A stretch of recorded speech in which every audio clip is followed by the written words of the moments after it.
Oh yeah. Oh yeah. You want to give me a link so I can tweet it out?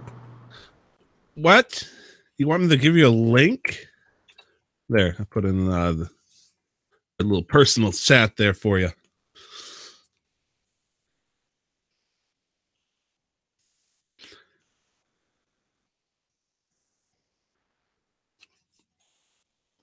Oh, get hyped.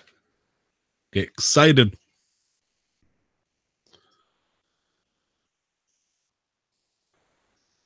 Little. Oh, that's cool. In the bottom right of our video call, there's a links button you can click on. It'll give you a link to the YouTube video. And there's a video in bed. Bottom right. I don't Under have that Casual option. Master Quest. Oh, okay. I wonder if I can embed a video into Twitter. Do you want me to do the Twitter or you got her? I'm about to do it. Okay. Fucker, I got it. Fuck off, dial. You want to fucking fight? I'll fucking wreck you, swear me, mum.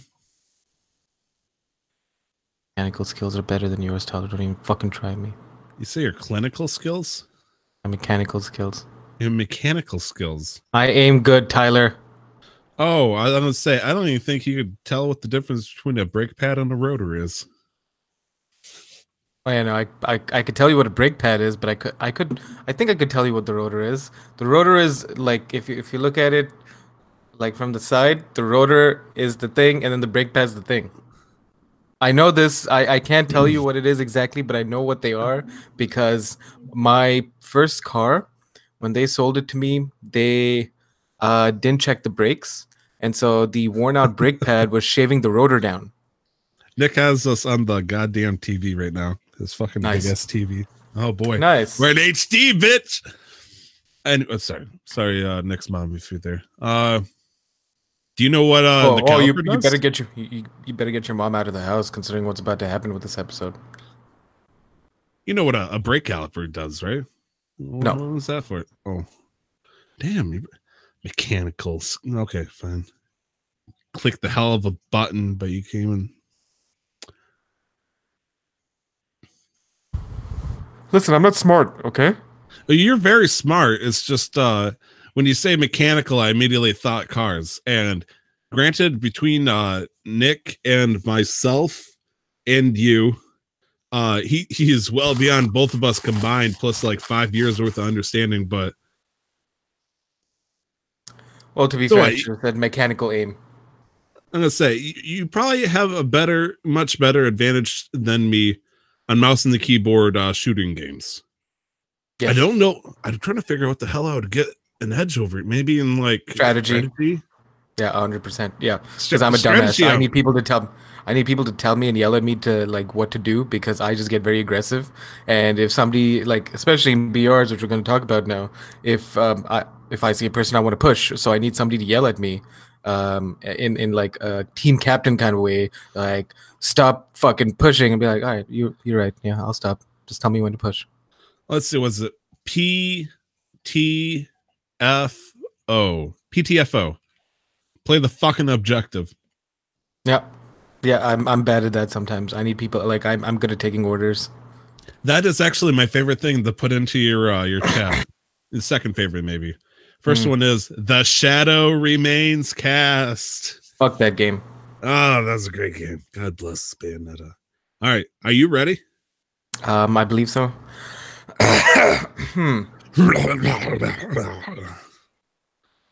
We are you're hosting, right? Let's final call for vapes with my sweet vape mod.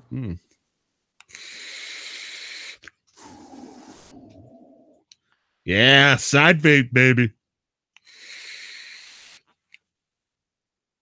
Well, it's amazing what 2 actual batteries and like a working mod actually do. I know, right? I've seen the fucking light. Look, the mag mod I had was okay. It did a good job. But for some reason, that one, I think it's probably the coil in the tank. It's just, man, getting its money worth. All right. Show floor's yours, my friend. Are you ready for the party? These ponies don't want a party. They want a party.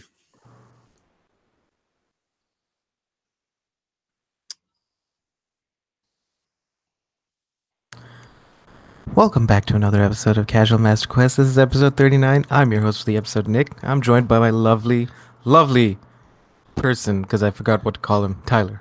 Person. Of all the adjectives you could give me, kind sir, you would give me person. I mean, it's nice to give me an existence of sorts. I could be a nobody, or even worse, a heartless, but a person. That's all. Shut the fuck up, Tyler. Shut the fuck up, Tyler. All right, welcome, episode 39. This is gonna be an interesting episode, I think. I'm gonna be pushing down a bunch of opinions down all of your throats and got to deal with it.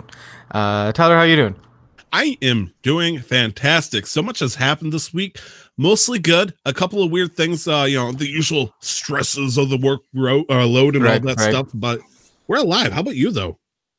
I say this every episode. Do you? School is getting intense, but even more so this semester. This is the first time in a long time that I have finals for all of my courses, because generally my courses are project based, so it gets really intense towards the end, but I'm generally free over finals week. But I have finals for every single one of my courses on top of projects for every single one of my courses. 4 courses, 4 groups each course, so 1 group each course, so that's 4 groups that I have to keep in touch with, stay on top of. I think 2 of the groups are 5 people, including myself. The one group is 3 people, including myself. The other group is just me and another person.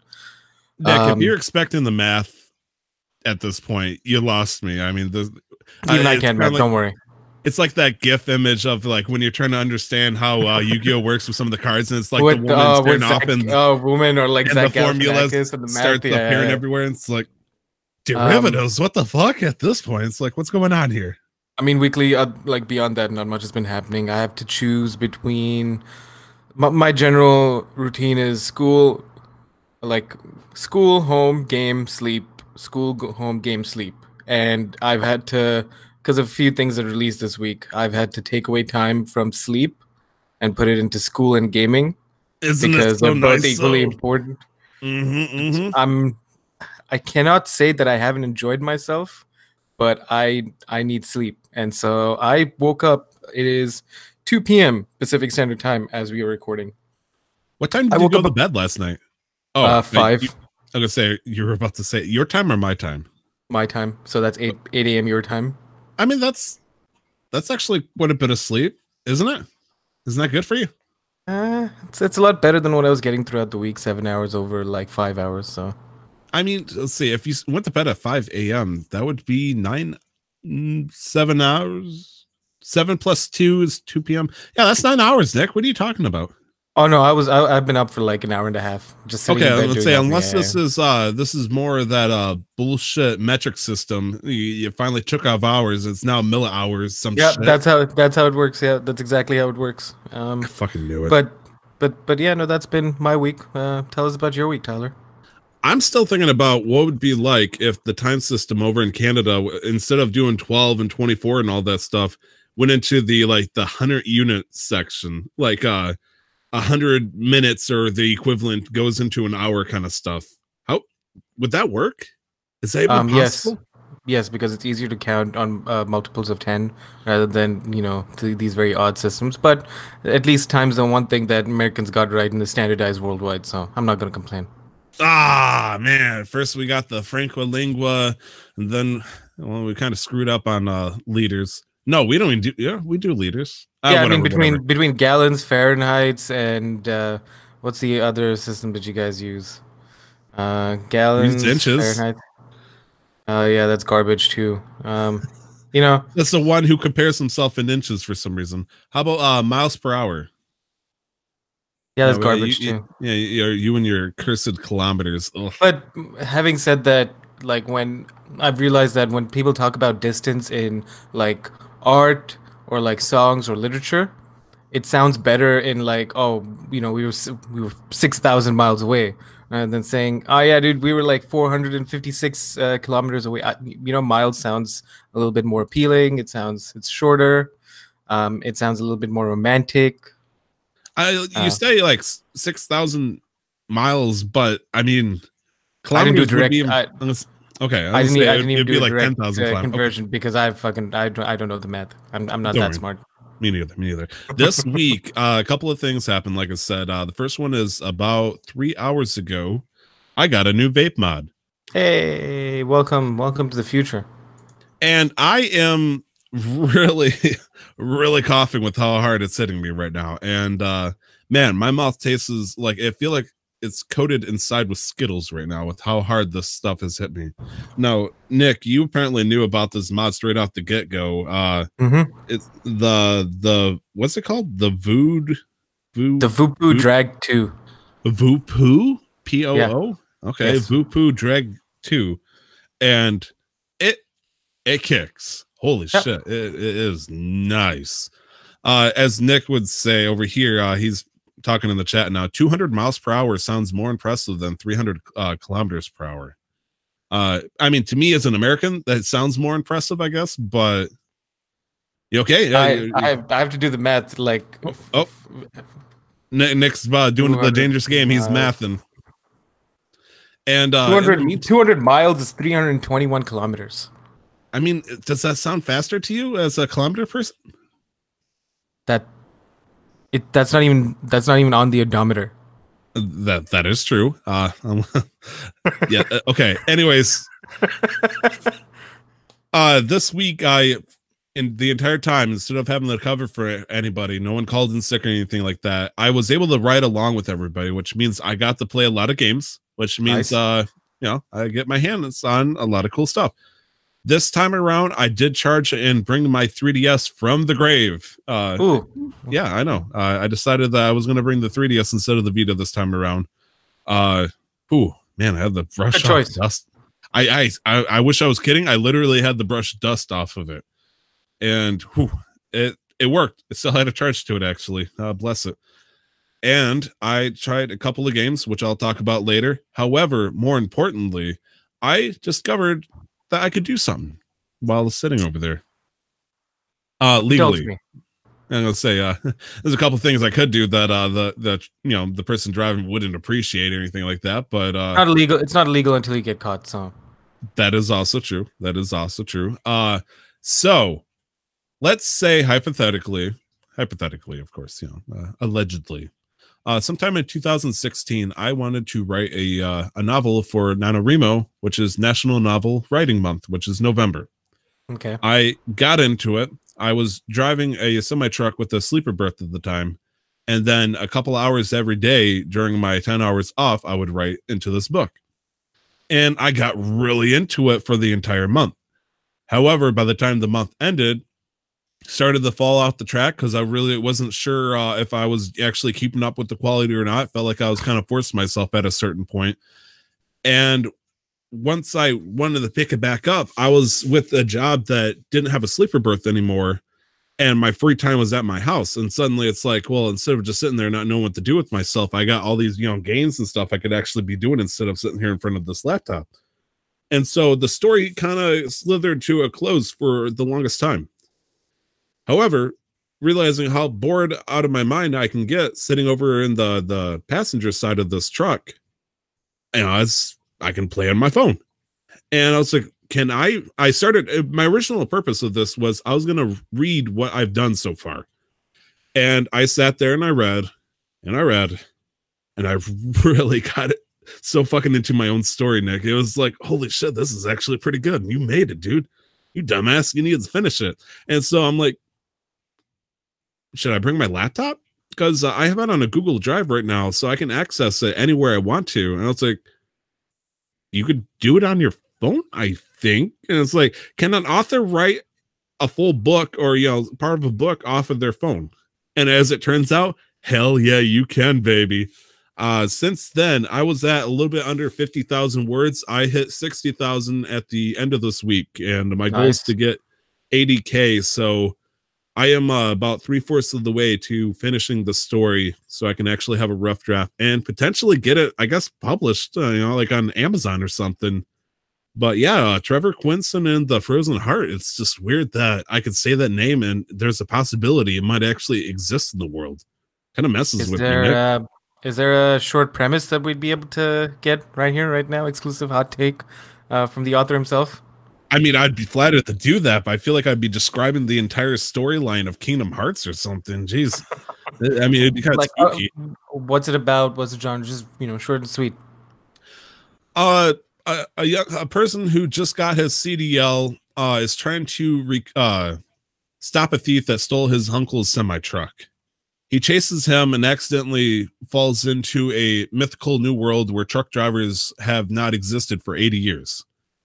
And this world is partially medieval with parts of magic in it. So it's a bit uncanny to actually have truck drivers in it. However, being the first truck driver to come out like this legendary extinct race, he was the first person to do a load in just a little bit under a century. And so he's taking a large magical artifact that will stop the war between two countries. And he's been meeting a lot of weird people along the way. I'm trying to I want to describe it as like, oh, when's if that gets axed, or when's if I'm talking about it gets a little weird, maybe that's spoilery. I mean, he's with himself, of course.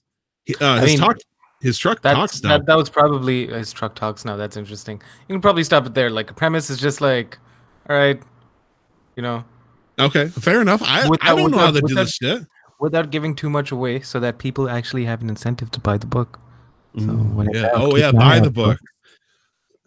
I mean, but sure. That sounds interesting. That reminds me of the story, a little bit of Brutal Legend, where Jack Black gets transported into Demon World, where he's a what do you call it, a roadie for a band, and then he dies and gets transported to Demon World, where roadies are like legendary superheroes, and they're there to save the world. That sounds awesome, story-wise. Oh yes, yeah. No, Brutal Legend was a fun game, and Jack Black's voice acting, and there was Ozzy Osbourne in the game. Let Me Kill Mister. You had I can't remember his name, the lead singer of Judas Priest. It was a fantastic experience. But no, that's cool, dude. Novel. Like, you sent me a picture, and I'm like, I honestly, honest to God, because you sent it with very little context, I thought it was how many words you'd put into your smut, and I'm like, you know what? Whatever keeps Tyler happy. I'm not one to judge. It's 2019. I'm pretty sure I wrote a 120-page, like total. It was even bigger, just like combined. But yes, if you want to bring out the dark days of this 400-page My Little Pony smutty fan fiction that I made at one point, which I would like to say is actually maybe that's why I'm writing this book, because I don't want that to be my crowning achievement of literature. Oh no, thank you. Yes. Years after you pass, your grandchildren are going through your things, and they find this little USB flash drive that's glowing in the dark. You're like, "What is this?" And they plug it in, and but then USBs are extinct at that point, so they had to go to some deep dark corner of Chinatown or whatever part of America to find a guy who actually plug in the USB. Windows 10. It has USB 2.0. 2.0. We're on 13.0. How is this even possible? It takes them $1,200 to figure out, to get somebody to actually transfer it over to usable format for whatever year that is. Oh, God. And they finally open it thinking it's some sort of hidden cash bank account, some password to something, and then they find the My Little Pony smut. Oh God. Oh God, no. That is suffering no one should ever go through. That's terrible, Nick. Jeez. That's worse than the fucking thing that happened over with the company in charge of Borderlands with Pitchford with his flash drive there. Well, we still haven't heard anything official, so innocent until proven guilty. Yeah, sure. Yes. Speaking of medieval times, jeez. So what have you been playing? What have you been rocking on that DS? Oh, Nick, do you think I'm just gonna skirt on by and not talk about all the wonderful stuff you've done? I mean, you pretty much nailed it right on the head, didn't you? With all the stuff you've done this week. Oh yeah, it's pretty short. Really, there's not been much going on. I haven't had time to do anything outside of just game and school. School is It's going good for the most part. I'm taking a course that I don't particularly enjoy the content for, but the prof is amazing. The TAs are amazing. My partner is pretty good too. I just Oh, thank you. couldn't give a fuck about the course content. Uh, Oh. like I just like it's honestly it's almost as bad as playing a MOBA. Oh, come on. I'm Come not on. even kidding. It's Mobiles almost aren't as that bad as playing a bad. MOBA. MOBAs are fucking garbage, and I will stand by it. I'm going to completely sidetrack here. I Yeah, noticed that the way you got your hair set right now, and it looks yeah. fantastic on you. You remind me of Dr. Dominguez, which is the leader of Trinity, which are the bad guys for Tomb Raider. Ah, So yes, yes, yes, yes. you have incredible similarities right now, and I Oh, really thank you very much. appreciate it. Yeah, no, this is my greasy hair after not showering for 2 days. Thank you. I Oh, appreciate it. cool. Okay. Yes. So the games I've been playing, like I said, I had the 3DS, and as you said, I had the 3DS. There was two games I really wanted to try, and I've bought these games so many different, well, this one game in particular, so many different forms, and I've played it so many different ways. However, right now on the 3DS, there is the Phoenix Wright Trilogy Pack, where you can buy all three of the Yeah. original games, which technically came out for the Game Boy Advance, I think maybe in Japan, but most people played it on the DS. And so being able to play Ace Attorney, Justice for All, and then Trial and Tribulations all in one go, it sounded fantastic. So I picked up Phoenix Wright Ace Attorney. Well, started playing it. Got Now into I can tell by the name, but I'm assuming these are lawyer games. yes, absolutely. Yeah. Phoenix Wright is the obviously the titular main character whose goal is to try to stop people who are falsely accused of murder, typically, and trying to investigate. Like he's a private investigator of sorts, even though he's not really supposed to be. Uh, Getting his own clues, trying to figure out the truth, and stopping a corrupt justice system from putting these guys to the death penalty. And so, more often than not, part of the game is you're investigating, trying to find clues, getting backstories, and understand what's going on. And the other half is a battle in the courthouse versus the prosecutor, which in the beginning Right. is Miles Edgeworth, who is a very, very popular person. And it's just a matter of, trying to find the right piece for the right puzzle. If see if this person is lying here, you slap evidence in their face, and you get to see a wild emoticon reaction come from them. The other game, which I've never played before, but people always talked very highly about, is Super Mario 3D Land, which came out for the 3DS a good while ago. And holy shit, that game is good. Honestly, I was never really a big fan of the new Super Mario Brothers series. It wasn't really my thing.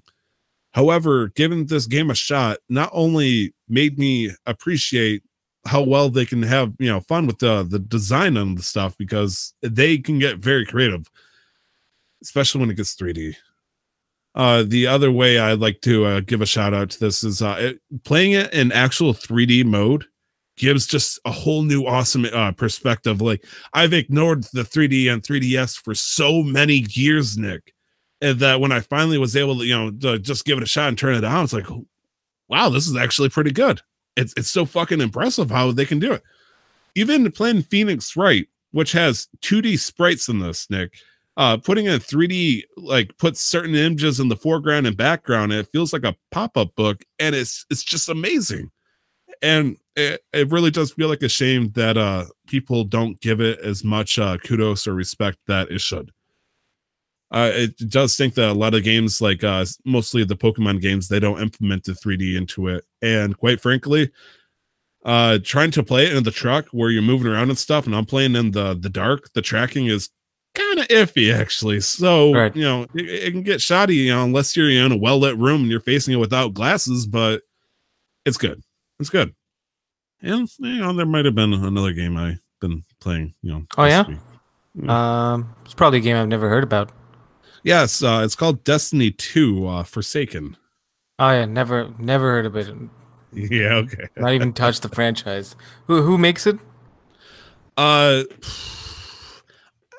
believe Activision makes it. Oh, no. They sold it off. It's at the tip of my tongue. Kingdom Hearts 3. So Kingdom Hearts 3.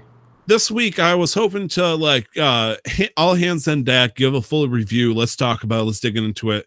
However, I want to wait one more week. I right now am at the very end. I'm at the final boss fight, which could possibly be plural, depending on what happens after I beat this person or such and such.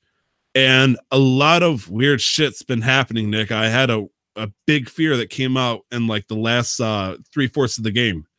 I did mention it to you in the Discord. It almost felt like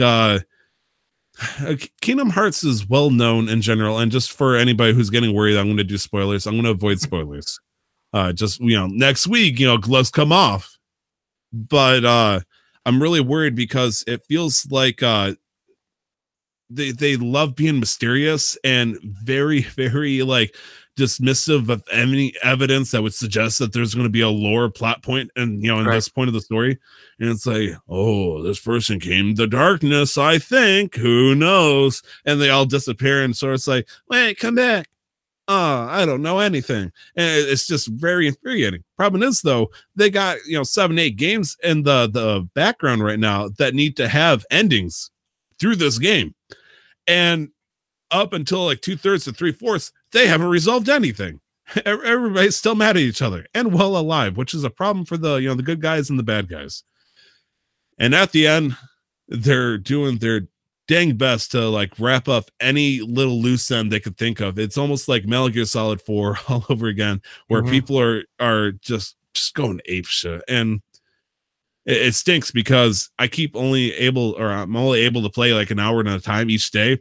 And so I'll start and I'm getting hit in the face with like incredible story moments, and then big fight. It's just it's almost like Shadow of the Colossus without any of the traveling, where it's just big moment after big moment, and it's just hitting me in the face. And I think I understand why people are praising the game so much is for this exact moment at the very end, because feels are being had. There's a lot of feelings going on, and it's really putting me in like an emotional spot. It's been a while since I started to tear. I'm like, and also all the stories are finally getting resolved. Like all the questions, I would imagine, a majority of the questions are being answered, the big ones at least. Story is finally getting resolved.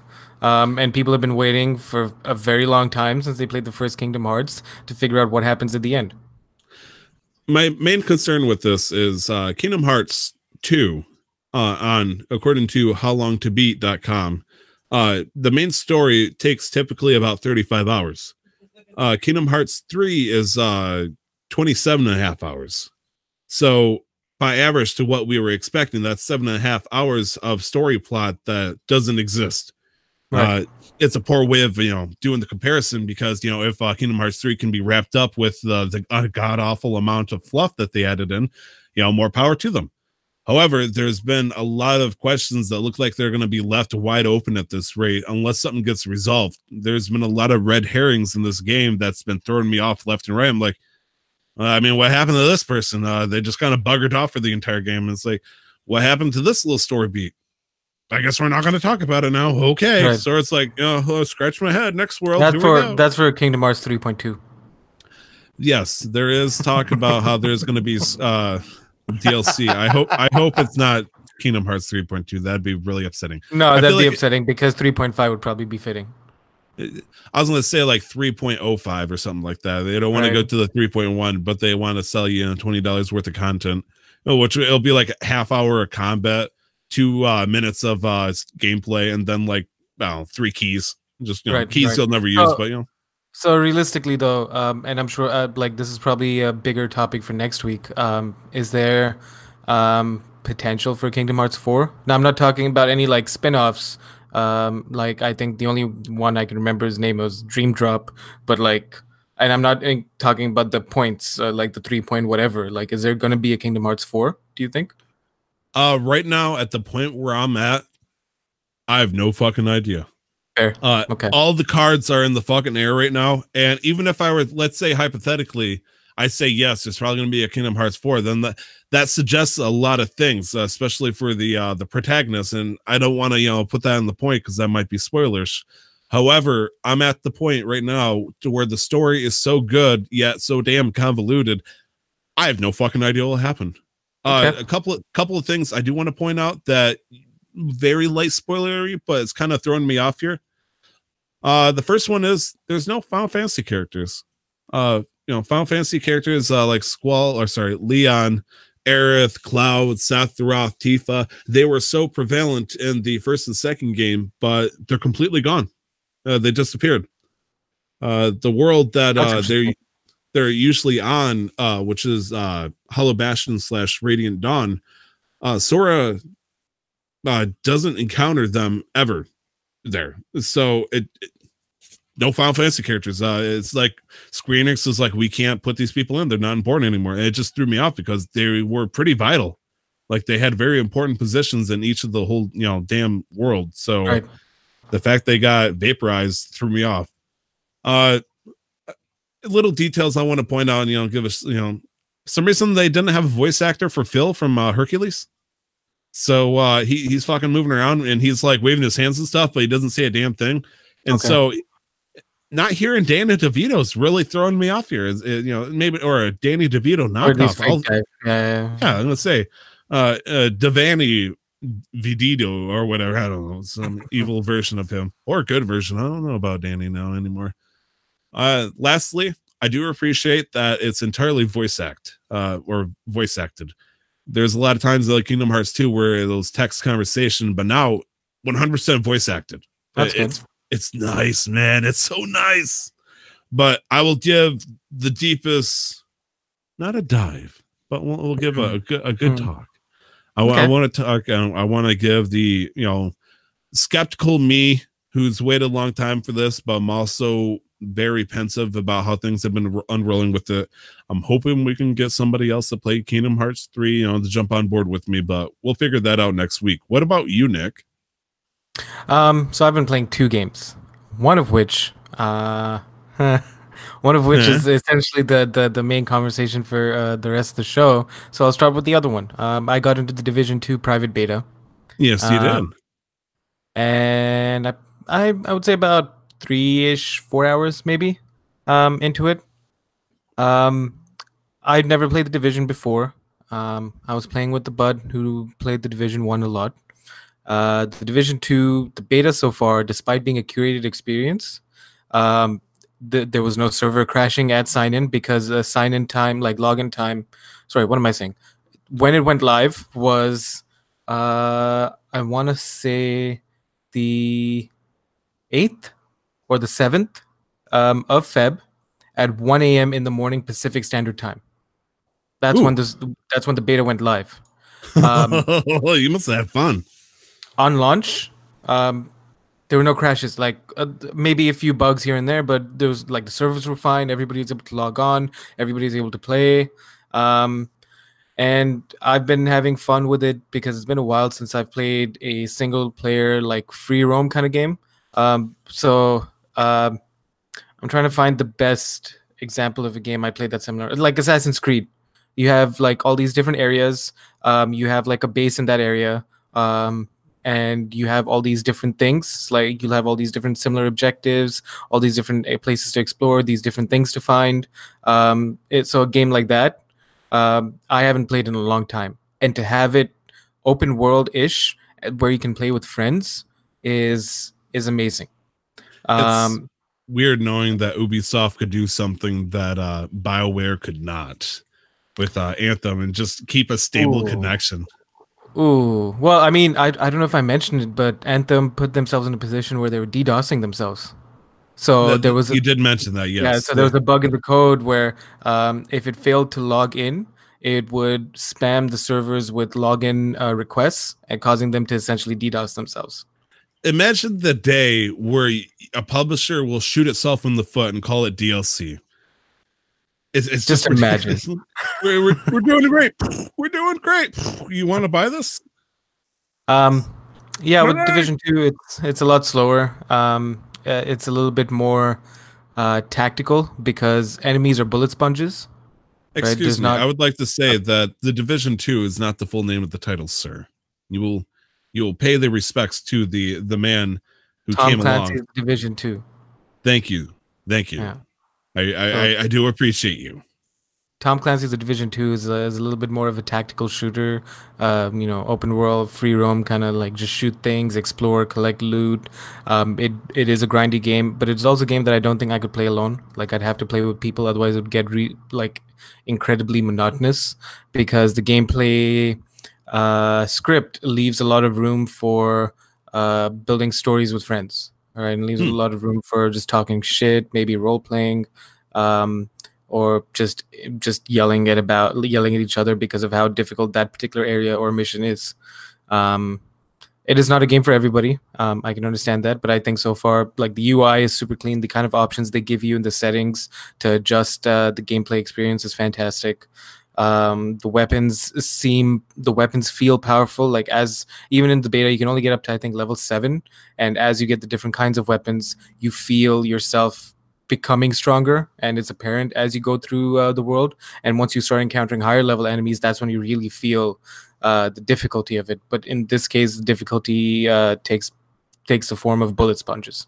So if you're not into bullet sponge enemies, maybe it's not necessary for you. Still, I mean, there's only so much that they can do at this point in time, but at the same time, it's coming out March 15th. So, I mean, do you think it's going to stay like that for the game release, or do you? Oh yeah, no, this is not anything different from what they had in Division 1. This is just my first experience with the Division franchise as it stands. I think what's different is I think more polished. Player objectives, UI, gameplay mechanics, but I think the core of the game is still pretty much the same because a lot of the people that I talked to who played the Division 1 said that the game felt familiar. It's not like they were learning a brand new game. So they weren't taking too much away from the Division 1 experience. They were just supplementing it, adding onto it, and building a new gameplay dynamic in the sense of what you can do on a daily basis or when you log in. Do you think you'll buy it when it comes out? I want to, because I've only got a few hours into it yet so far. I'm gonna put a lot more into it. This episode comes out on the 11th, so if you're listening to it, it is February 11th, a Monday. The beta is already over. So hopefully by the time you're listening to this, I would have put a few more hours into it. But yes, I want to, because I have some friends who are going to buy it, and I'm going to give it a shot with them. And if it doesn't work out, I can tell you at least I will not have buyer's remorse in this case. Okay. I mean, that's really all you need to hear then at that point, right? Yeah. Now this other game. Other game, yes. Now, I get a little excited every now and then whenever we talk about Kingdom Hearts 3. It's kind of like a Cracker from the Fairly Odd Parents. Fairies! But then, yeah, you keep seeing these words. I had no idea what the hell you're talking about. I thought you were foaming at the mouth. It just, one day, out of the blue, it happened. Nick, what have you been playing? So Tyler, I want you to go on a little journey with me. I want you. Journey. Yeah. Oh my gosh! For the PlayStation 4 through the Epic. No, shut up, Tyler. Just close your eyes and imagine this. Imagine a developer. Hey, no! Get away from me! Oh God! No! Keep your finger away from there. Imagine a developer that puts out a game at launch with no server issues. No bugs. It's not early access, and it's free to play, and there's a roadmap. I can almost taste it. Just like Neapolitan. Not the cheap kind either from Walmart. Fuck that. No, I like legit good Neapolitan. Oh my gosh, it's like a banana split. Tell me, well, what is this game, Nick? Tell me the flavors. Wait, not yet. Developers are Respawn, but the publishers are EA, so it's kind of, there's some bitterness there, but really the glory and the savory sweetness of everything else pushes the bitterness out of the way, and you're left with Apex Legends. Oh man, that sounds like a weird word. The called Titanfall 3. So what's going on here? Well, good thing it's not Titanfall 3 then. This is Apex Legends, a battle royale set in the Titanfall universe. Another battle royale. Do 100 Titans drop from the sky? Not in this one. It's only 60 people, teams of 3. Auto match makes you into teams of 3, so even if you don't have friends to play it, played with, um, you can still play with other people because you have no choice. Great. Herds of coughings because they're so fucking toxic with each other, just roaming around trying to kill each other. Well, Well, the game has a lot of things that it does right. One of those things, which we'll talk about, is the ping system, um, which allows you to get by in a game with little to no verbal communication, which is fantastic. hmm, Because for whatever reason, I'm very much of the mindset that if you're playing any sort of competitive game, you should have a mic, but I cannot sit here and assume that I understand what the person on the other side of the screen is going through or what hmm. what they're comfortable with. Unfortunately, that other person might be a girl who gets a lot of shit just because she's a girl on the internet, because that has been the case lately. Yes. The other person might be somebody who's I don't know, like who's had His who just mother's can't being speak. yelled at by the father in the background. He doesn't want to hear the domestic violence. Yeah, that took a bit of a dark turn, but yeah. Or a father who can only play at night when everybody in the house has gone to sleep, and he doesn't want Look, to you're yell. just talking about a lady being harassed for being herself in the internet. Are you saying that's not dark enough in this day and age? Okay, Nick. I'm putting you on blast. Blast. Tyler, could you stop calling me out? And Blastoise. I'd appreciate that. I'll call you back in. Nick, I think Oh, you're doing a great job explaining thank you, this. Go ahead and keep going. thank you. Um, Part of why I love it so much is that it's a first-person shooter. I I grew up on FPSs. They're what feel familiar to me. I have 60 hours in Titanfall 2. Titanfall 2 and Apex Legends. The weapons are almost identical. The weapons feel just about the same. Uh, it's not like fucking Fortnite where there's bloom. So like regardless of whether my crosshair's on his head or not, my shot's not gonna hit. Whereas here, if my crosshair's on his head and if I've taken the bullet drop into account, I'm probably gonna hit his head. As long as my aim's there. Right. Um, a lot of people are upset, very very much blindly upset because it's EA, which I think is bullshit. These are just people who, like, don't get me wrong, fuck EA, I but was say, were you in the same saddle like not even like 2 weeks ago? no, I still am of the same mindset. But like, you have Of the to same uh, ilk. you have to take the context in mind. Fuck EA Hmm. in any kind of situation where you pay money for a game, but you're still expected to pay even more money steadily over a period of time to actually play the game. Fuck that. Whereas here, they're just solely the publisher because Respawn knows how to make a good game, and they put out one of the best FPS experiences in a long time. Hmm. There are a lot of people who are upset about the fact that it's not Titanfall 3, about the fact that it's EA, about the fact that it removes some of the movement elements from Titanfall 2. Um, You know and what we call those people, Nick? what do we call those people, Tyler? We call them goddamn hipsters. They don't like it because it's cool, but it's cool from the wrong reasons, and they Right, feel uncomfortable enjoying a decent thing because right, the pedigree. We know what the pedigree is going on right. here. Yeah, no, like it's become popular to be negative, to hate on things. Um, and I can understand if the game's not for you. Just the way that Fortnite's not for everybody, just the way that the Division's not for everybody, same way Sea of Thieves is not for everybody. Just, live and let live. Play whatever you enjoy and Sea leave of other Thieves people is alone. for everybody. It's what you do on it that isn't No, for everybody. no. Sea of Thieves is not for pussy ass motherfuckers who can't stand when people play the game like it's supposed to be played. That sounds like a hot take, Nick. Would you care to divulge? Yeah, if you bandy together with a bunch of like-minded weaklings to form PvE only servers in a game that's PvP and PvE, you can go fuck yourself if you sit there and complain if somebody else comes in and bees the pirates and steals your shit because they have the ability to do that and you don't because you have bad aim. You know, that sounds like a lot of effort to try to put a PvE server. Is that even possible? It takes a long time to server hop until you can get yourself in a server with 6 of the same people, and then you're just doing PVE stuff, just sailing around together, not minding each other, minding your own business, not attacking each other. You know what that sounds like to me, Tyler? What, Nick? Sounds boring. Yeah, it does. I can imagine like this could almost be written into like a small fan fiction where it's like, oh, the captain of that ship is oh god, he disconnected. There's a spot for a ship open. Done. Summon 1G.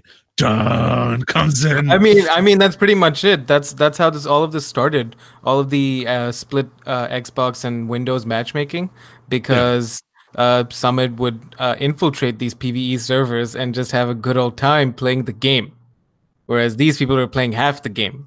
No, sorry, they were playing quarter of the game. A quarter. Oh, now it's a quarter. Okay. 100% is a quarter of the game. Absolutely. I think that's the one thing we'll always be in hot contention over how people play Sea of Thieves, which is interesting because I've never had anybody fight me on Sea of Thieves. It stinks because I think if I could somehow give it clarity, and I'll probably change this next week because that's how I am. I feel like the first 50 hours, maybe even 100 hours of Sea of Thieves is focused entirely almost on PvE with PvP elements. But once people hit Pirate Legend and they have absolutely no reason to, do the small quests, but they want to keep playing, what else is to do? And so, the smaller chunk suddenly becomes the big chunk, and the people still trying to get upwards are like, oh, come on. It's like, you got it easy. Why are you trying to give me trouble here? Discouraging me from playing the game. And, No, but that's the game. That's literally what you can, like, that's a sandbox. Sandbox allows you to do whatever you want. I know, but it's going to, I wouldn't say kill the player base, but it's going to discourage, new players to come in. If it feels like a game that's entirely focused on skill with no way of improving yourself beyond, playing and getting good, of course, is going to have to, face these people. And it's an unfortunate occurrence, but as Nick likes to keep pointing out, it's intended, and that's exactly what the game is all about. If we're talking about, let's say, gun skill, isn't that the case with just about every shooter too? All right, here's my proposal here. Humor me with this idea. Yeah. I feel like it should be mostly a PvP server up until they hit level 20 in each of their skills. Let them learn how to sail the ships, have their fun, get used to it. But once they hit, get locked in, all of a sudden it's like, okay, balls in the wall. You're in the wilderness of RuneScape, motherfucker. Good luck in the world.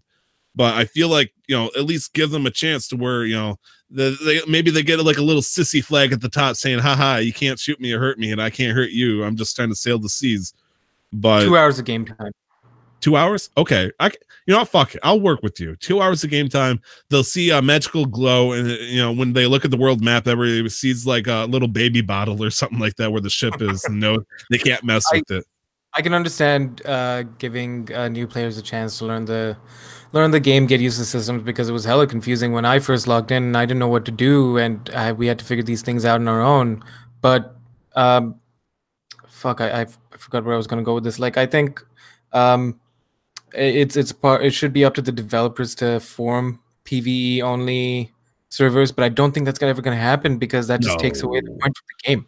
It's going to splinter the player base even further, even if they are unhappy. I mean, it already splintered the player base when now Xbox players can choose to matchmake separately. I guess and this is, I'm terrible at analogies, Nick. You know this, so get ready for this. When I do this route that I've been doing with one of the drivers, we do the same exact stores every single day. After 8 or 9 hours worth of driving, we get back, we get a set amount of pay every single time. And so we are comfortable, we are happy with that. And so when a winter storm comes in and I'm used to doing this amount of work for this amount of pay, it gets rough because like, you expect me to do 11 hours worth of work now for the same amount of pay? Same thing when you do a quest and you got a bunch of loot in your ship and you get ready to turn it in, and this motherfucker comes strung along saying, hey, I need you to pull over so I can expect your booty. And it's like, great, that is my Blizzard in real life. I now have to do more work to secure my loot. And I can understand why that's frustrating. Is it a part of the game? Sure. Is it part of the Blizzard part of my real life's game?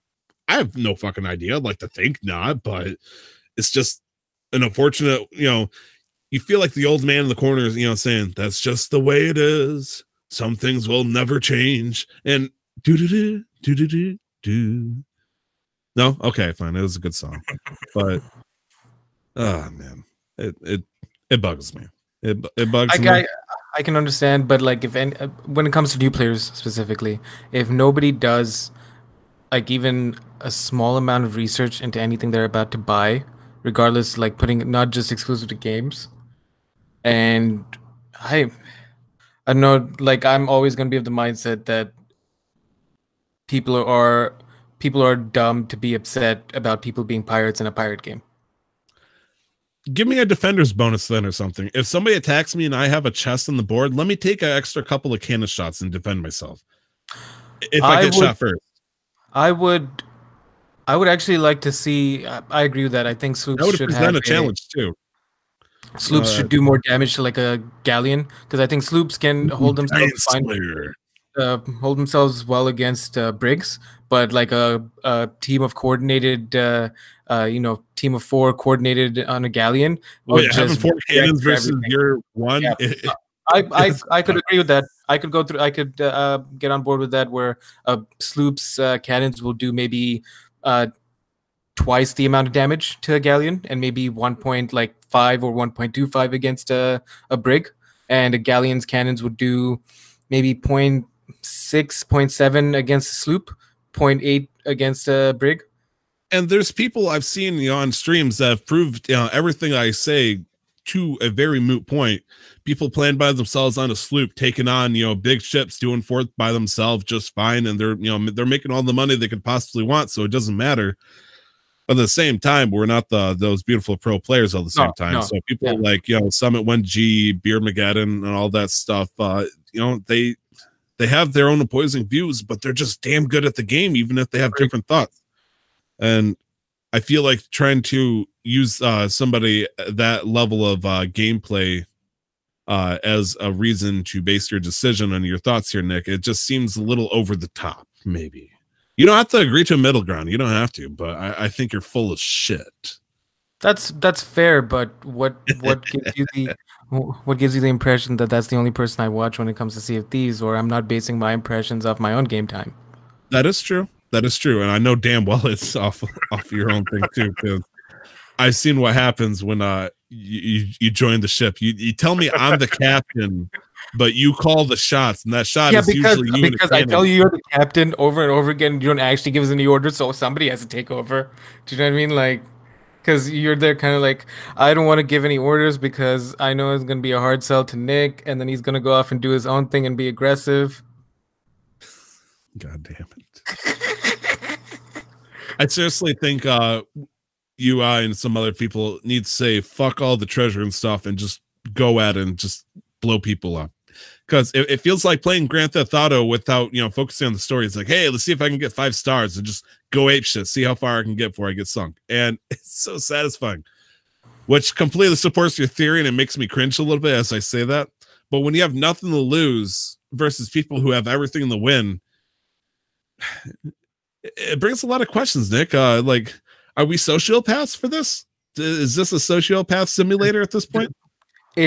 Video games are good for these things because it allows us to get our unsocietal, anti-societal like ideas and expressions out into a virtual environment with little to no impact.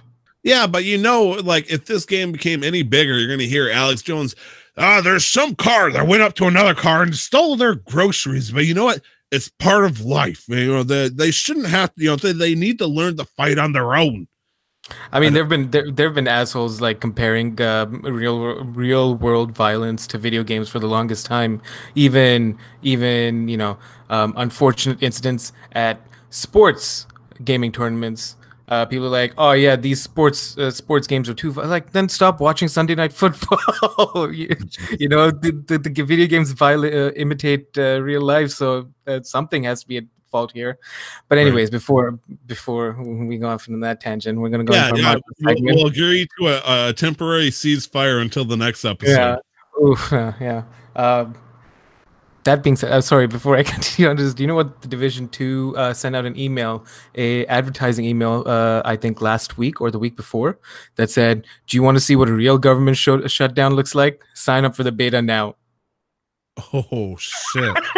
Damn, because because that's Division 2 takes place in cold. Washington, right? So, Yeah, yeah. anyways, much of the segment. Fucking brutal, man. Jeez. This very much so. The next two segments, including topic of the show, is very much about EA, Respawn, Apex Legends, and about My BRs in favorite general. companies and developers. Oh boy. Why isn't having a finished game at launch the standard? Has Fortnite popularized the free-to-play and early access model, or does it go further back in terms of games that have and developers that have popularized that? Now, in this case, I mean, um, I believe the two examples I can use here are Fortnite and PUBG that were early access for the longest periods of time. I don't know if Fortnite is even out of early access when it comes to the Battle Royale. PUBG only officially launched last year, Tyler, in October. Mm-hmm. Mm-hmm. Um, Yeah, some people wanted to give it 2017 Game of the Year. Fucking mind-boggling. it did get 2017 Game of the Year for one of the different award. Oh, One I'm of the sure they got it from many different like trophies. I'm just it boggles me, man. It how freaks me out. how how has it become okay for video games that are unfinished, janky, buggy as hell to be given awards, nominated for awards, and have become the standard? Well, you do understand how the originally early access, why that started originally, right? Um, maybe not. Why don't you tell me? Okay. Obviously, this is probably one of the many branches that happened, but the first word is Kickstarter. A lot of people decided that they wanted to get money up front from the people who would be interested in their games, and in return, they wanted to show proof of progress. They didn't have a board of people that were controlling all the stocks and funds and stuff that they had the answer to. It was the actual players themselves. And so, what better way to keep the people who are giving them money happy than releasing part of the game? And so, giving somebody a taste that throws more bait in the water for fish to bite on the hook, and suddenly that's a great idea. And I'm not sure what would be worse at this point, early access or the pay the play kind of stuff that happens on like mostly mobile games. But yeah, I would like to think that it stemmed there. Right, right. And that's also probably why we've seen a transition from demos to betas. Where a lot of the times you'll have a beta if you are subscribed to the Premier plan for whatever launcher or client, your progress carries over. Like with Anthem, for example, if you are on Origin Premier, you get access to Anthem a whole week early. Tyler, imagine giving EA more money so you get access to the game a whole week early. Got me all sorts of excited here. Now Maybe I'm give me, sure like early the amounts access, are not. Yeah, that's nice. I don't know how much it is. I could be talking out of my ass here, but when does it become the model? I don't like when it comes to games where you pay more and Games have changed, Nick.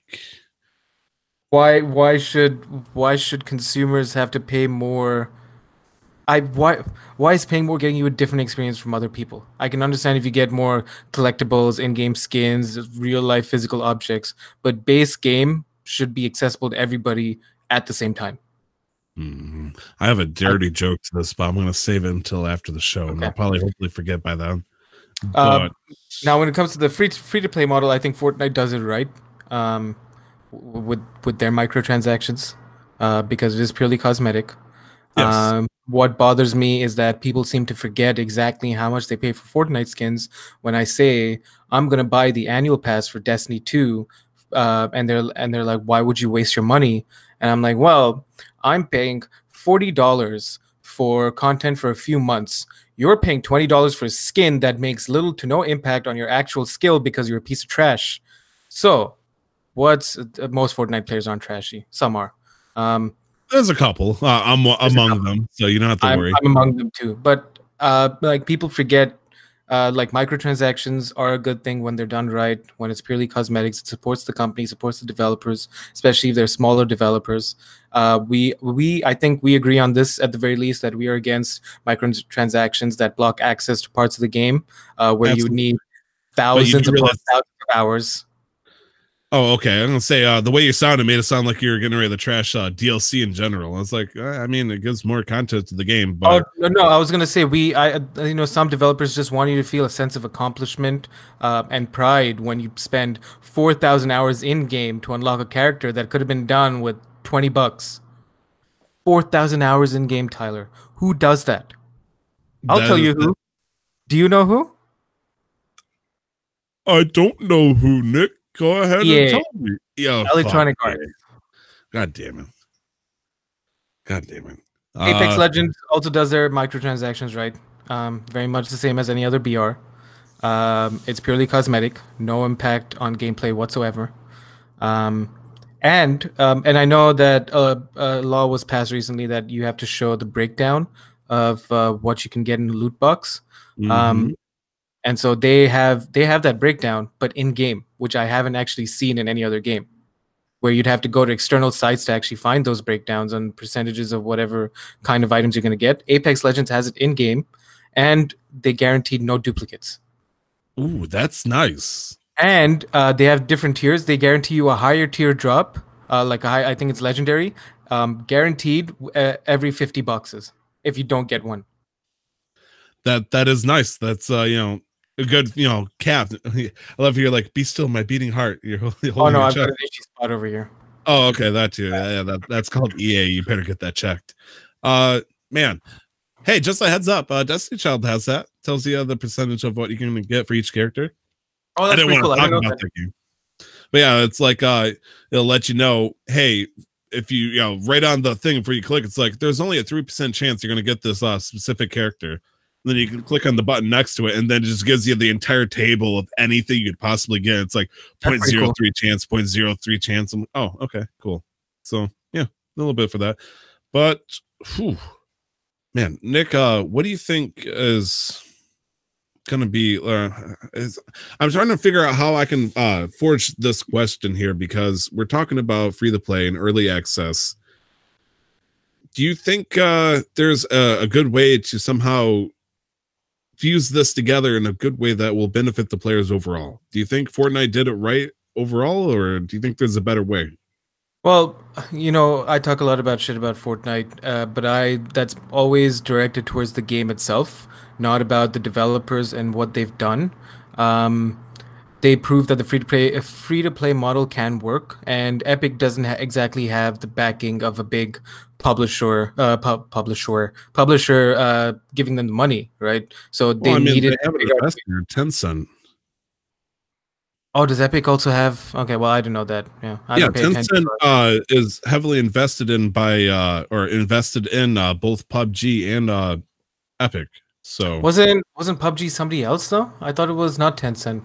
Oh no, they're owned by Tencent. Like, it was almost comical at a point because there was a lawsuit between PUBG and Fortnite. Fortnite here. PUBG was suing Fortnite because they stole the BR idea. And apparently. Yet the Big Daddy over here, Tencent, wasn't in very heavy cahoots with both of them. And you're like, the fuck are you kids doing here? I'm trying to make money. Get back to work. Well, don't mind me that I'm talking shit. When it comes to Fortnite as a company and as a culture have done something incredible. They've completely crossed gaming with music in a way that nobody ever foresaw. And I'm not even talking about the Ninja and Drake situation that happened last year. I'm talking about the Marshmello concert in game. Did you know about this, Tyler? No, tell me about this. So Marshmello is apparently a popular EDM artist. I say apparently because I listen to metal mostly, so I did not learn about him until last week. But he performed a 10-minute set in game. Was a 10-minute set in game. Huh. Yeah. I don't know what to say about this. Okay. He was live, I guess, from wherever, and then it was broadcasted to all the servers at the same time. For I think it was Saturday or Sunday at like 11 p.m. Pacific, and he was just there and he performed a set, 10 minutes, and it was holographs in the air, grab zone, people were flying all over the place, people were jumping. It was actually really fucking cool. It was an interesting thing that Fortnite did, and that I didn't think that was ever. I didn't even imagine a situation like that. And so I think Fortnite's been very successful in crossing over different streams of culture. Um, and they've showed that the free to play model works, and a lot of people have emulated that. Um, and I can only see early access. I don't think a game should stay in early access. I think this is very much dictatorship material, but I think early access should be a set defined, like a set period of time. Like either a company has to give you a strict, hard, like, okay, this game, we're only going to be in early access for 3 years, and there has to be some sort of thing that follows up on them, because otherwise, if there's nobody that holds them accountable, a game will stay in early access forever. I honestly think PUBG is still in early access because a lot of the glitches that were in the game still exist. You know, where you just be driving along with your buds, and then all of a sudden your car would vertically glitch in through the ground and explode, and everybody dies. Jeez. Regards to you talking about how Epic didn't really have much for a publisher, you are correct. Like their last big one, which would have been for something like Unreal Tournament, was Midway Games. Okay. Midway Games was their publisher. That fucking company went bankrupt in 2010. So it's like they really didn't have anybody else that was lifting them up or, you know, moderating what they did. Before that, it was Microsoft, I believe. But then they split off, the Gears of War division split off to form the Coalition that's owned by Microsoft.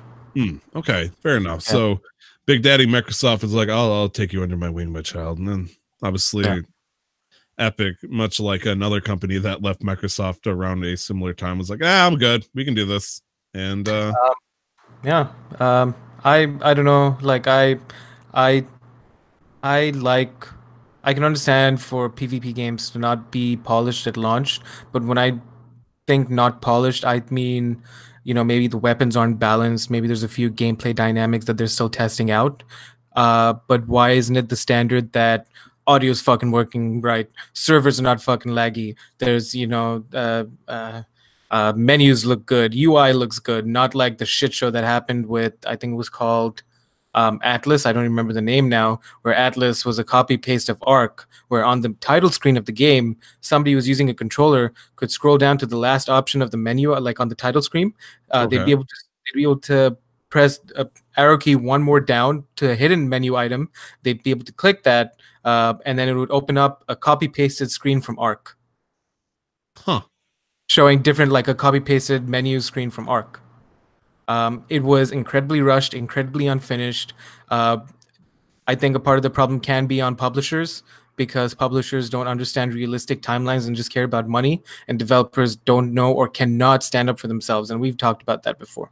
I would like to defend the publisher for 30 seconds if I could. Okay. Because we often give publishers a lot of shit, saying that they are the reason why games come out rushed and all that stuff. You are, I believe, partially right in saying that the publishers rush the developers, but do we believe the publishers to be magnanimously evil people that just want money and be faster? The answer, simply and easy enough, would be yes, but I feel like there's also somebody driving them, and those people, I believe, would be the stock owners. Stock owners pressure the publishers pressure the developers, you know, make the game faster. So in the end, I even wonder this too. Do you think these stock owners even play these games? Doubt. 100% they don't. Isn't that kind of frustrating, knowing that the games that, you know, people want to play from these companies are being powered and pushed around and rushed by people who just simply want more money from these companies overall? And I mean, it's the same way as the transit authorities here in Vancouver making changes that affect bus routes, shortening them, reducing the service hours, because I'm sure as hell that those people don't ride transit, but yet they're making these decisions. You know, it's fucked up, man. I know there's no way of, you know, saying, you know, if you only people that really enjoy our games or, you know, ever played our games before can, you know, buy our stock. That's not how it works. You know, rich people are what are pushing the strings and all that stuff. But at the same time, it's so weird. I wonder what the people that are very passionate and enjoy the games of a, you know, individual company, what they would be like if they're in the same room with these stock owners and, you know, people that are at the calls, you know, telling them what to do. I would love to see the conversation that happened. Right. Probably it'd probably be fairly quick. Yo, stop rushing the game. Yo, I want money. And that's it. That's all that wins. But yeah, no, this is important because Apex Legend, and we're moving on to the topic of the show now. Apex Legends. Topic of the show. Thank you, Tyler. No that was lovely. Apex Legends was developed by Respawn. Respawn Entertainment, as we know, developed Titanfall 1, Titanfall 2.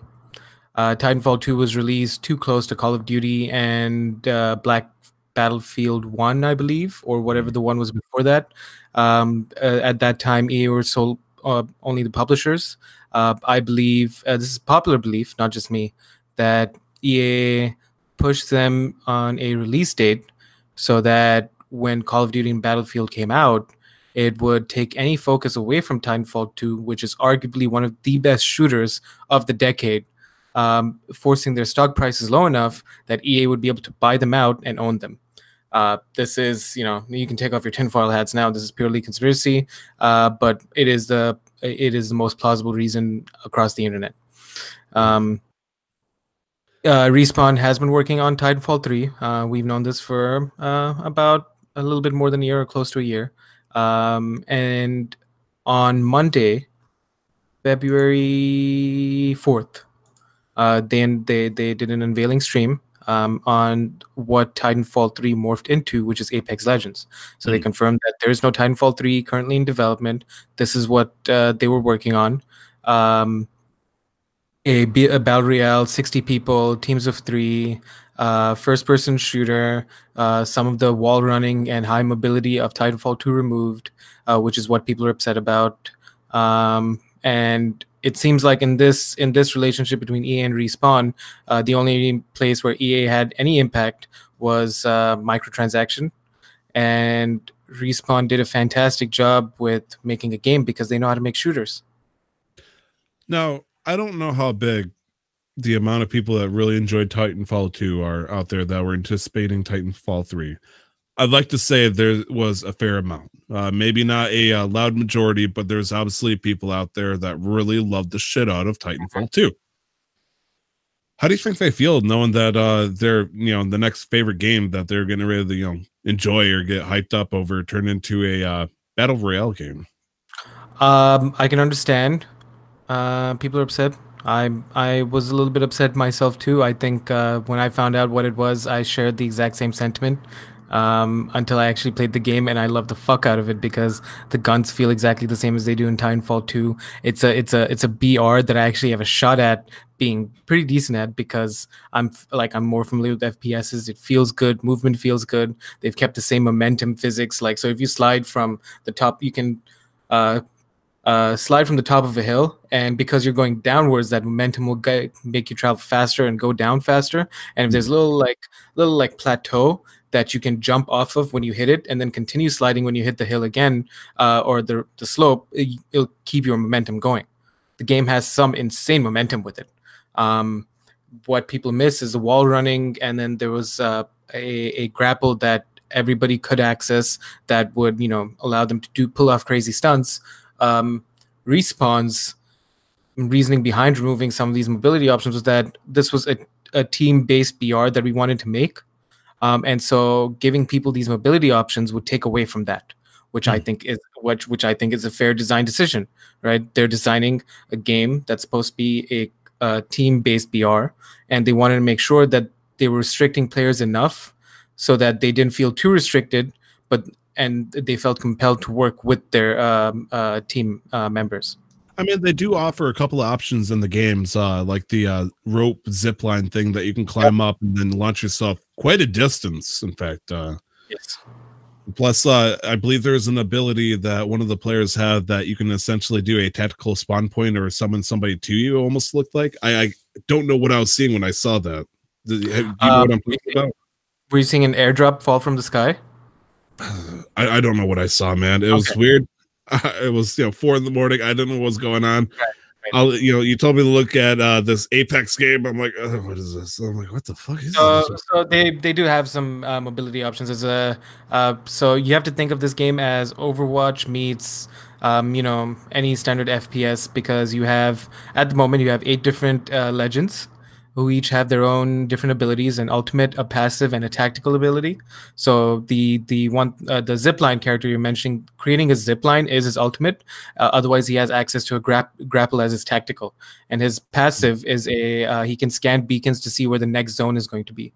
Right. Then you have another No character. shit, that'd be awesome. And you have another character called the Bloodhound. I think that's what he's called. Where his passive is he can see tracks, blood splatters, whether people opened a door from other players for up to a minute, so you can track people. And his ultimate move makes him move faster and take less damage, I believe. Where it's called Beast the Hunt. The character that I play the most, called Wraith, can put down portals. That stay open for about a minute, allowing anybody to travel through them freely.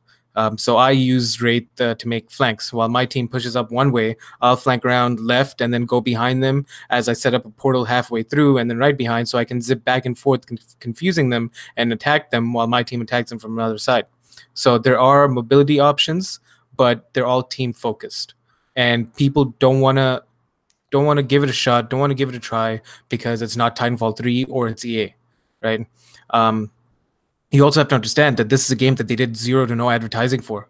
I talked about this on the last episode, that there were rumors about a new game coming out from Respawn, and this is what the game is.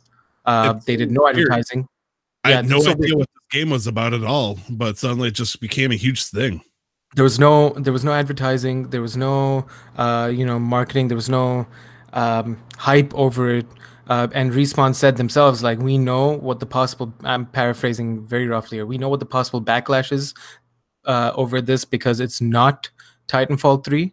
And so rather than set expectations and hype things up, we're just going to release it. You play it for yourselves and form your own opinions, which is the most adult thing I've heard a developer say in the last year. Fair enough. So you're playing on a PC, correct? Yes. Is there any other platforms it's out for right now? I believe it's free to play on all consoles. Let's actually look up here. It launched all on Monday, all at the same time. Free to play on PS4, PC, and Xbox One. Oh, that's not everything, Nick. That's not everything, buddy. That sounds like it's missing a Nintendo Switch port. Yeah, the Switch not exactly the best console for competitive games. I'm also surprised that it came out for the PlayStation 4. I mean, with its loyalties with Respawn and EA, it's been mostly to the Xbox One. Really? Well, Xbox One and PC, but in what way? What do you mean? Well, did Titanfall 2 come out for the PlayStation 4? Yes. Oh, did it? Yeah. Oh, I played it. I played Titanfall on a PlayStation. Oh, PlayStation 4. Right. I'm full of shit. Disregard me. I eat cocks. And so, talking about people hating the game because it's EA, I can understand it, but to blindly hate the game without playing a free-to-play game and hating EA and hating the game because of EA makes no sense to me. Right. I feel like people have to do some research before they sit and hate on something. And I feel like I've done my fair amount of research on each and every game that EA is involved in, that I can tell you that I hate EA for that game. But for this game, it's all Respawn. All I can see when I play this game is Respawn. It'd be kind of like you hating Destiny because Activision, but you saw through and you realized it was Bungie that was working the magic here. So yeah, it's Respawn. I think I want to give major, like, you're struggling here. Find the words, man. Respawn did something amazing that a lot of people aren't able to do. They held their own ground against their buyout, the people that bought them out, and they put out this game that's polished. It has a few issues. It has issues with the ammo economy. You run out of ammo really quick. Either you have too much ammo or too little ammo. You can barely find any ammo at the start of the game, or maybe you just never find any ammo throughout the entire game. Sound needs a little bit fixing. There are some random crashes that happen every now and then on my PC, but the game runs smooth. They give you a roadmap, Tyler. They launched everything on Monday, and they're like, oh, by the way, this is the roadmap for the next year. This is what you can expect out of the game. They have a battle pass. It's all cosmetics. It's, Respawn are able to stand their own against EA when EA probably tanked their own sales just so that they could get bought out. And EA still hasn't fucking learned. Tyler, did you know that Battlefield 5 has a Battle Royale? Yeah, Blacko, isn't it? No, that's Call of Duty. Battlefield 5 has its own Battle Royale that's coming out soon. Oh, yeah, sure. I've heard of it. EA has not learned from its own mistakes of releasing similar genres, so close together. So the last time around, Battlefield and Call of Duty cannibalized Titanfall 2. Ironically enough, though, when this whole thing happened, it was reversed in the situation. I believe EA's other game came out before Titanfall and just kind of sucked out the wind out of the sales. Am I mistaken on that? Maybe. I actually don't know the release date. EA's sacrificial lamb saying, "We're sorry. Here, you go first. We'll take the hit for you." Yeah, no, you're correct. Battlefield 1 came out a week before Titanfall 2. You are correct. Yeah, and so Battlefield 1 just completely cannibalized the sales of Titanfall 2. In this case, tables are turning. It's all it was all EA. EA is back off the list, the shit list. They're magical, right? No, they're not magical. Fuck them. The difference here being that Battlefield 5 has been out for a while. It's gotten worse reception than Battlefield 1. Their BR is dropping soon, and it's going to get cannibalized next as compared to this amazing free-to-play, smooth-running BR from Respawn. And that's revenge, and it feels good. Respawn played the long con, and they're about to sit really high on their throne and be happy. Hey, ironically enough, even through all this shit, you could say that Respawn is saving EA somehow. Well, you could say that for a very specific reason. Tyler, do you want to read this news piece, or at least it's a tweet, but it's still relevant? Sure. I want to give a shout out to @Benji's Sales on Twitter. I don't know anything notable beyond his able. Now he's able to look into the shit like all of us can, but he does report, so we couldn't. Apparently the stock for EA is almost $96 now. Now, judging by the way it's been looking, it looks like the highest EA's ever been in for a good while was somewhere around 91. So it also started tanking quite a bit in the past few days. I'm not sure what's going on with that, but the moment that Apex came out, suddenly it shot up to $96. And I feel like this actually might be a bit of an exaggeration because the chart he shows is only like the past month. I would love to see and track how EA's stock sales have been doing throughout the years. But this is true. For the very being, for the short term, it does look like Apex Legend is tracking to be a good lifeboat for EA to hold on to while they try to get everything settled out with Battlefield 5. Hopefully, maybe we'll see. I mean, I didn't even know what the name of their fucking Battle Royale mode was called. Neither do I. I don't even know if it exists. It'd be funny. But yeah, no, Respawn are also working on, I believe, a Star Wars game. They've been handed a Star Wars title by EA, and I fully believe that they'll do a fantastic job with it too. Now, even more so, my faith, or not my faith, but my confidence in them has been restored, especially considering that, and I cannot find this tweet for the life of me, a Respawn dev confirmed that there are Titanfall plans for later this year. Now, I guess the big question overall, do you think Apex Legends has legs? I feel like it's going to be strong for 3 months, but after that, if there's nothing that goes on with this, it's going to drop real quick. You're right. I couldn't answer that question because you have to analyze any kind of BR. Like, the play style of PUBG didn't change for a very long time, or still doesn't change. Still hasn't changed, and it's still very popular. H1Z1 was at a very good spot until one patch changed it all. Like literally, you're one patch away from the best or the worst game ever.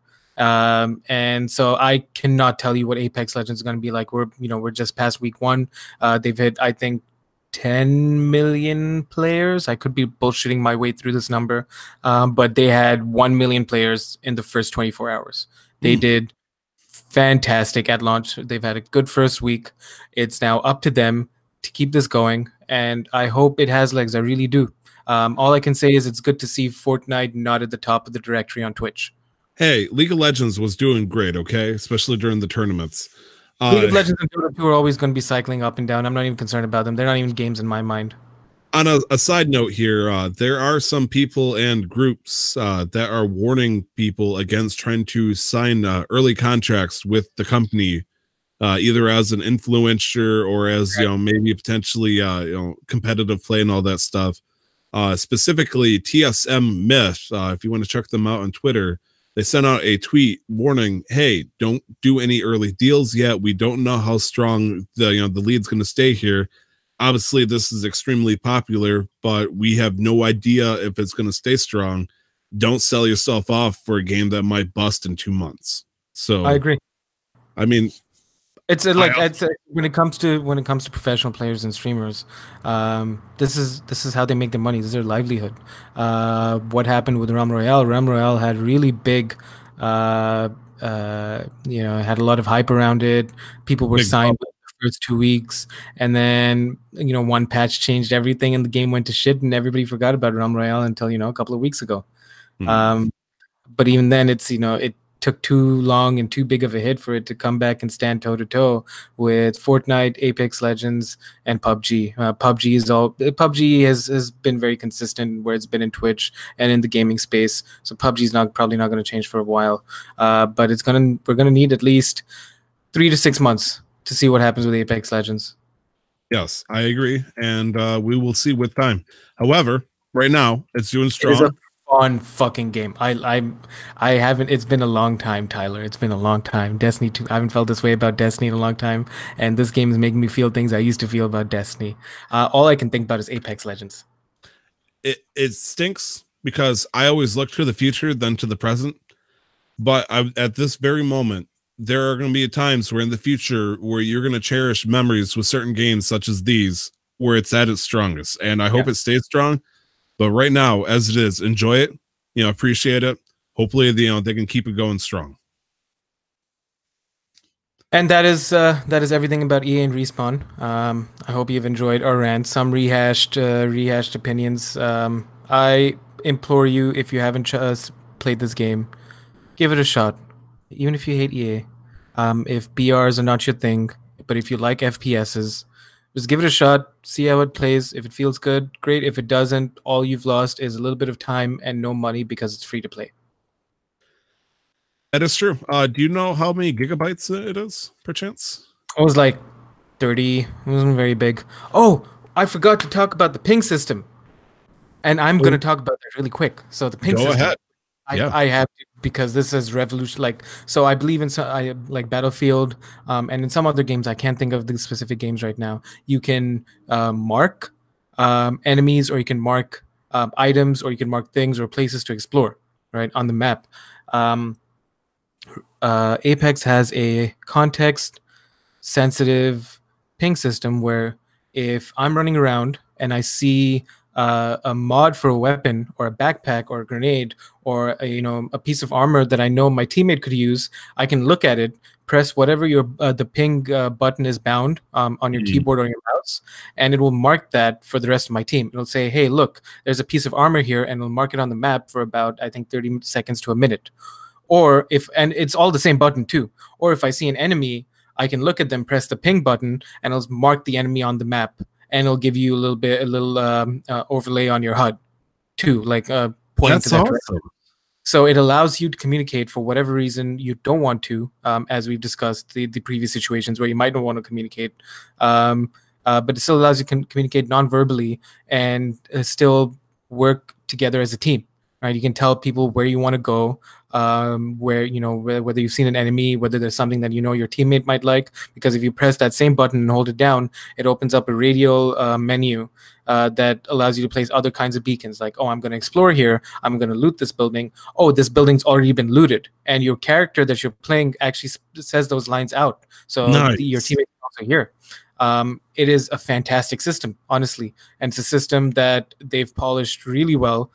Works in just about every situation, helps your teammates track enemies, because sometimes there's a character called Bangalore that can throw smoke nades out. And let's say you've been knocked down, and you're standing on the outside of the smoke nade, and your teammates are inside. You can still but you can see the enemy. You can mark your enemies while you're knocked down, so that your teammates can track them and shoot them. That's fucking awesome. I just want to think of any other games that offer something like that. That is a level of communication I need to mention that because that's one of the few outstanding things that make this game stand out right now. Oh yeah. But that's Apex Legends. Thank you for listening to my rants. Hopefully that wasn't as mind-numbing as Tyler's Kingdom Hearts story rant, because I couldn't get my head around it. Still can't. All I know is that Xehanort is there everywhere, and we should be worried about. I also want to point out thank you to my friend Nick. He's talking in the chat with us. He said a popular YouTuber, Jack Freggs, actually did interviews with players in for the Battlefield 4 in a video that's 38 minutes long. And very few of them actually gave two shits about the Battle Royale mode. So that's not really optimistic for Battlefield 5. But more importantly, in my eyes, in regards to Apex Legends, he says the size is 17.51 gigabytes for the PlayStation 4 right now. Okay. Just good information. Okay. I think I overestimated how much it might have been on my PC. But anyways, that's once again, that's Apex, that's EA, and that's Respawn. Tyler, do you want to tell us what games are coming out? Because we have a few games on this list that I didn't know that were coming out, and it's going to be a big week. Yeah. Maybe. Possibly. We have no fucking idea. First coming out on February 12th, which is Tuesday, coming out for the PlayStation 4, Xbox One, and PC, is Jump Force. For those who don't know, Jump Force is a very popular, mostly in Japan, but it's reached over here quite a bit of too, a shonen fighter game where you got characters like Naruto, Goku, the characters from Bleach like Ichigo, just going at it, duking it out. It's almost Super Smash Brothers, like maybe not more focused on like a fighting style game, kind of like Dragon Ball Z Budokai, but it is a fun, popular game, and is finally coming out over here in the States. Next coming out also on the same day, February 12th, for the PlayStation 4 and Switch, is The Liar Princess and the Blind Prince, and I have no fucking idea what this game is about. This was a visual novel. It's an action adventure game. Never mind. It looks like an action adventure game, an indie game developed and published by Nippon Ichi Software. It came out in Japan May 2018, and it's now getting a Western release. Oh, cool. The title is actually kind of discouraging, just like The Liar Princess. These shoes are too big. It is a side-scrolling action adventure game. The player is a wolf monster who can transform into a princess. She must guide the blinded prince through a dark forest. Huh. Okay. Sounds interesting, actually.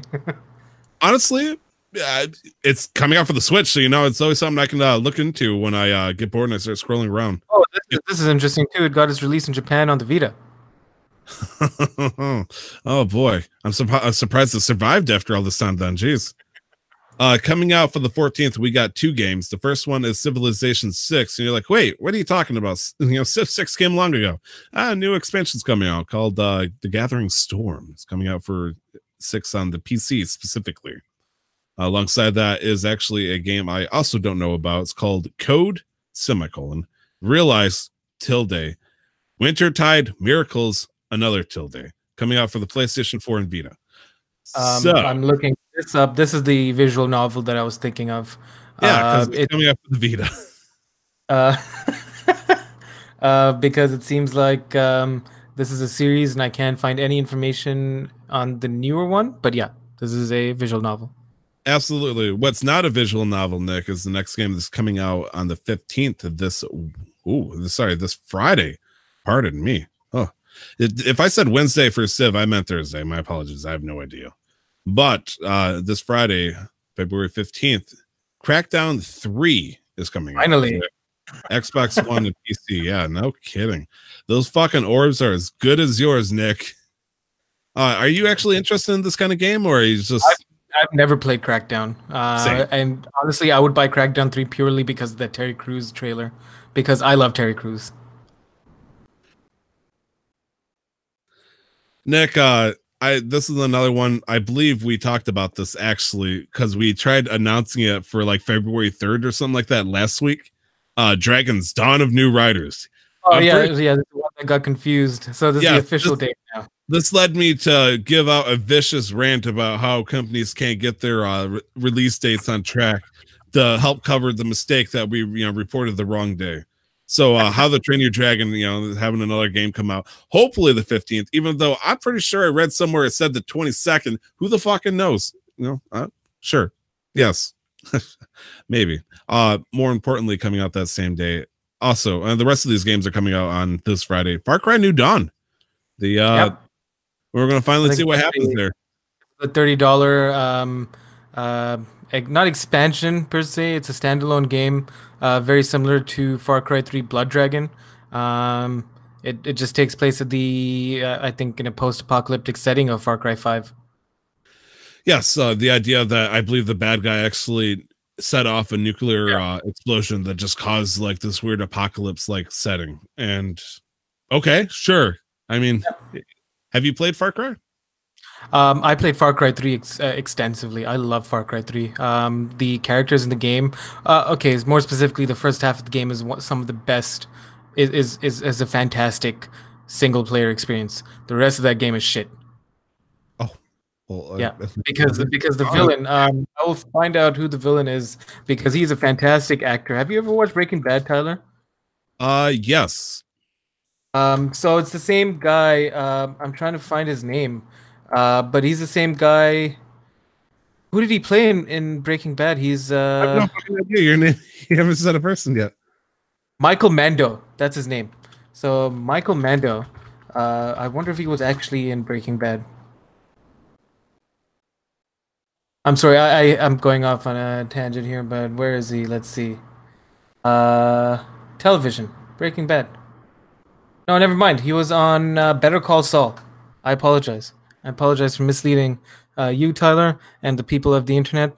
But he was a character on Better Call Saul, where he plays a character called Nacho Varga. But anyways, he plays a fantastic villain, and that's why I loved the first half of Far Cry 3, and the rest of it was garbage. That's kind of disappointing. Yeah. Lastly, but so hopefully not the least, is Metro Exodus, which is the sequel to the Metroid series. Metroid 2033, and then I believe Metroid First Light. Sorry, you realize you're calling it Metroid and not Metro. Oh yeah.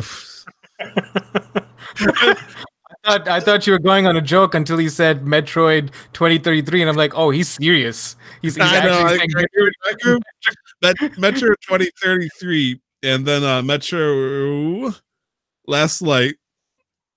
Sorry, I gotta get the oid out of me.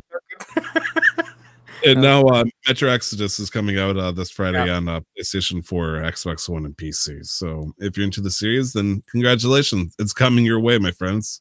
Mm-hmm. Nick, it's been a couple of days. I'm sure there's been plenty of days this year, but a couple of games came out this day in history. What's going on here? Two games in particular. One of them, it's on our list in 2008, February 11th, on the PC. It's literally called Shit Game. I know nothing about this game, but I just wanted to put it on this list because I thought that was funny as fuck. I tried Googling Shit Game. Not a lot came up. I think there was a few articles and a few like Twitter posts, but it's called Shit Game.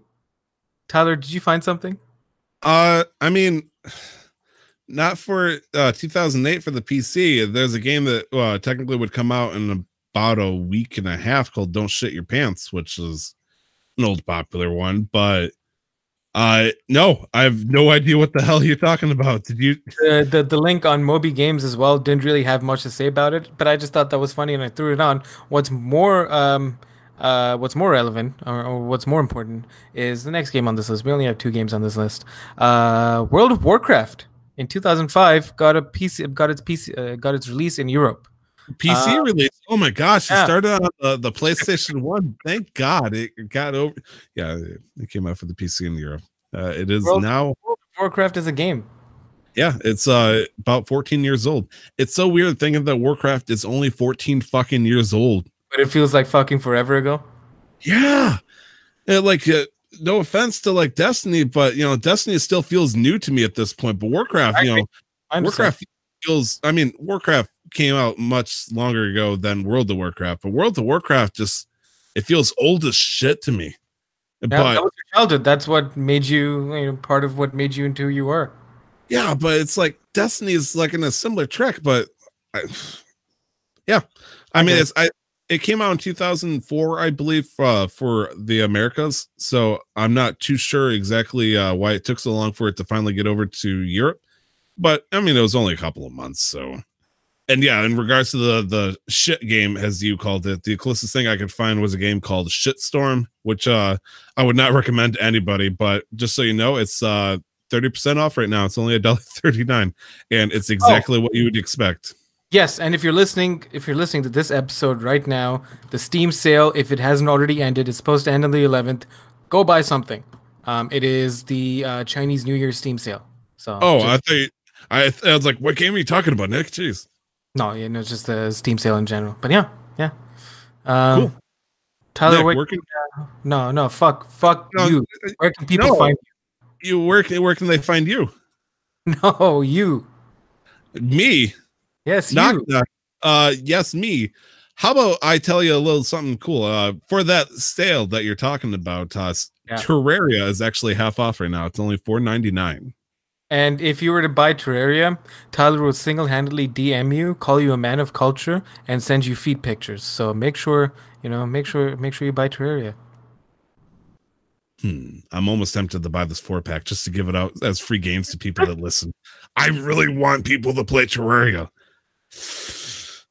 I'll tell you what, I will look into this and we'll talk next week and see if we can do something, because honestly, people need to play this game. Oh, so good. And also a quick reminder before we start signing off, next episode is episode 40.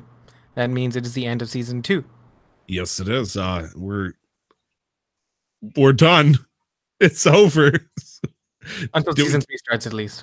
Do we get canceled, or do we turn into a battle royale game? What do we do? We'll figure it out. Most likely a battle royale, because we have to be trendy. We have to keep up with the young ones. Yeah, I got to keep up with the times. You can find me on Twitter. I'm at 2times_Tyler. I'm all letters, one word, 2times_Tyler. Nick, where can we find you though?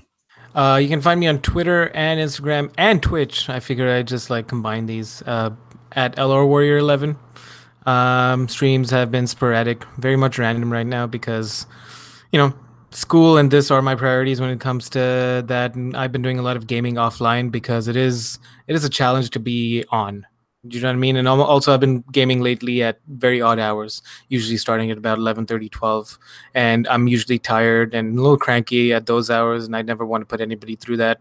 I don't want to be, I wouldn't be in an entertaining mood necessarily. So when I do stream, you can find out if you follow me on Twitter, and that's when I'll usually put it out. But yeah, you can find the show on Twitter at MasterQuestPod, or you can email us at casualmasterquest@gmail.com, or on Instagram at casualmasterquest, which I will do more with. We're just trying to figure out workflow there. I keep saying that every episode, but season 3 we will be officially on Instagram, and you can find us on Facebook if you just put into the search bar Casual Master Quest. Hell yeah, baby! 3 words. Tyler, you've been doing a fantastic job with the Facebook, by the way.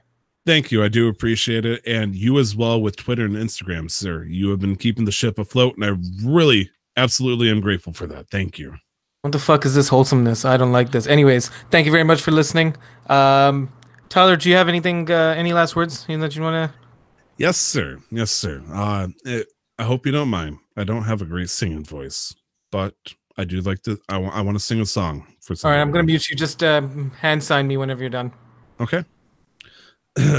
Cough, cough, cough. Happy birthday to you. Happy birthday to you. Happy birthday, dear Nick. Then the one that's not in the podcast, but my best friend, Nick. Happy birthday to you. Happy birthday. Happy birthday. Yeah, that too. Happy birthday. You're 28 now, motherfucker. I hope you enjoyed yourself, Nick. It's my best friend's birthday yesterday. And honestly, I just want to give him a quick shout out before we murdered somebody's ass over, I believe, waffles. I believe it was pancake versus waffles tonight at the Splatfest. Splatfest, yeah. Yes. All right. That's it on my end, man. All right, cool. Thank you very much for listening. This was episode 39. I hope you all have a wonderful week, and we'll see you next episode. And don't forget to never stop the grind. Never. Bye. Bye-bye. Oh, wait. I turned off the